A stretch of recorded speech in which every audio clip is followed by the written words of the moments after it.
আসসালামু আলাইকুম। প্রতিদিনের মতো আজকে একটি নতুন ভিডিও নিয়ে চলে আসলাম।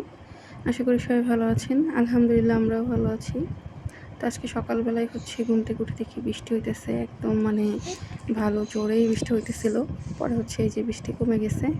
তো এই বৃষ্টি দেখে আমি একটু চা বসাইলাম। কারণ বৃষ্টিতে চা খাইতে খুব ভাল লাগে। আসলে সকালবেলা সবসময় চা খাই না। তো আজকে বৃষ্টি হইতেছে যেহেতু তাই একটু বানাইছি। তো এখানে আসার সময় একটু সমোসা সিঙ্গারা নিয়ে আসছে ইমু। তো ইমুকে বলতেছিলাম যে বৃষ্টির দিনে সমোসা সিঙ্গারা আর গরম গরম চা খাবো, তো নিয়ে আইসো। আমি চা বসাইছি। তো এখানে চাটা সিঙ্গারা খাইতেছিলাম আর চা খাইতেছিলাম। তো চা সিঙ্গারা একসাথে খাইতে কিন্তু ভালোই লাগে। তারপর আজকে রান্না করব দুন্দুল ভাজি। তো এখানে পেঁয়াজ আর কাঁচামরিচটা একটু হলুদ লবণে ভেজে আমি দুন্দুলগুলো দিয়ে দিছি। আর দুন্দুলগুলো একটু বড় বড়ই করে কাটছি, কারণ দুন্দুল তো পানি ছেড়ে দেয় অনেক, আর বেশি ছোট করে কুচি করে কাটলে একদম গলে যাবে বেশি।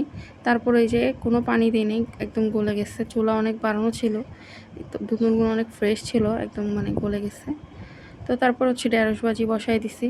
তো দুন্দুল ভাজিটা উঠায় রাখছিলাম, উঠায় এখন ঢেঁড়স ভাজিটাও সেম একটু পেঁয়াজ কাঁচামরিচ আর একটু হলুদ লবণে ভেজে নিতেছি। তো আজকে আবার লবণটা একদম ঠিক মতো দিছি, কারণ আগের দিন বেগুন ভুনাতে একদম লবণ দিয়ে জ্বালায় ফেলছিলাম। তাই আজকে একদম ঠিকঠাক করে দিছি। তো এই যে আমার ঢেঁড়স ভাজিটা প্রায় হয়ে গেছে। তো ঢেঁড়স ভাজিটা হয়ে গেলে আমি নামাই নিব। তো চারিদিকে না অনেক বৃষ্টি হইতেছে, ভাবছিলাম খিচুড়ি বসাবো, পরে আসলে বসাই নাই, কারণ আমি ভাবছি যে খিচুড়ি বৃষ্টি হয়ে আবার সূর্য উঠবে, গরমের মধ্যে আর খিচুড়ি খাইতে পারবো না। তো এগুলো সব করার পরে দেখলাম যে রান্নাঘরটা অনেক ময়লা হয়েছিল। পরে আমি পুরো রান্নাঘরটা পরিষ্কার করছি, আজকে জানলা সব পরিষ্কার করছি, আর বেসি টেসি সব ক্লিয়ার করছি। আর চুলা টুলা খুব ময়লা হয়েছিল। এক সপ্তাহ পরিষ্কার না করলে একদম ময়লা হয়ে যায়, আর আমি এক সপ্তাহ পরপরই করি। তো এই যে বাসা টাসা পরে গুছাই নিলাম।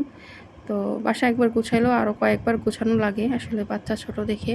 বাইরে এখনও বৃষ্টি হইতেছে। এই যে আনাস বাবুকে গোসল করাই দিছি, ও খেলতেছে। তারপর আমি গোসল টোসল করে আসব, তারপর খাওয়া দাওয়া করব। তো আমার না ধুন্দুল ভাজি খেতে একদমই ভালো লাগে না। তো আমি জাস্ট ধুন্দুল ভাজিটা করি ইমুর জন্য। তো এখানে আমার জন্য একটা ডিম ভেজে নিতেছিলাম। আমার আসলে ধুন্দুল ভাজি একদমই ভালো লাগে না খাইতে। তো এই যে দুপুরে এই যে নিয়ে বসছি, ইমু আমার সাথে ছিল লাঞ্চ করার জন্য। তো সাথে একটা বোম্বাই মরিচ নিছি। তো সন্ধ্যায় প্রেশারটা মাপতেছিলাম, প্রচণ্ড গাড় ব্যথা করতেছিল। পরে দেখি প্রেশারটা অনেক লো। আজকে কয়েকদিন ধরে প্রেশারটা আমার অনেক লো, আর প্রচুর গাড় ব্যথা করে আর মাথা ঘোরায়। তো জানি না, খাইতেছি ডিম দুধ, তারপরও প্রেশারটা লোই আছে আর প্রচুর গাড় ব্যথা করে। তো এখানে দেখলাম যে প্রেশারটা 100/60 আছে।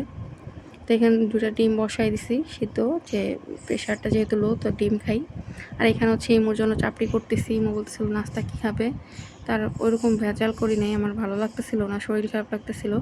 তাই আমি ইমুকে কয়েকটা চাপড়ি বানাই দিতেছিলাম। আর আমরা চাপড়ি এমনি খাই, কারণ আমার চাপড়িগুলো একদম মচমচা পিঠা, চিতই পিঠার মতো হয়, এই জন্য আমরা শুধুই খাই চাপড়ি।